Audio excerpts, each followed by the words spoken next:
Malda Siliguri passenger ট্রেনের ইঞ্জিনে আগুন। ঘটনাটি ঘটেছে কিষানগঞ্জ স্টেশন সংলগ্ন এলাকায়।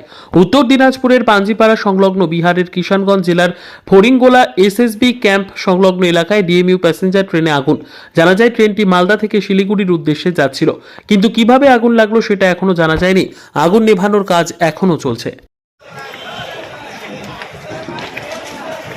आग लगा हुआ है।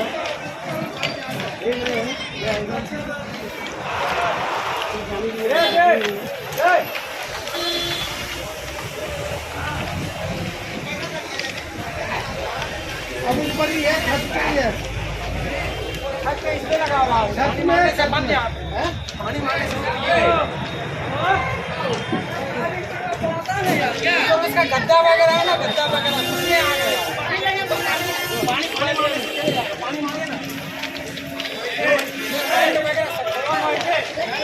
अंदर मांगे पानी करके मारे।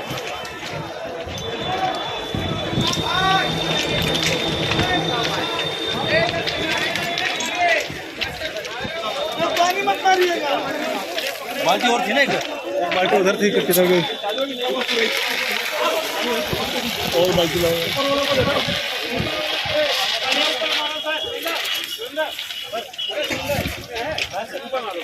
पानी छोड़ दो, पानी हेलो।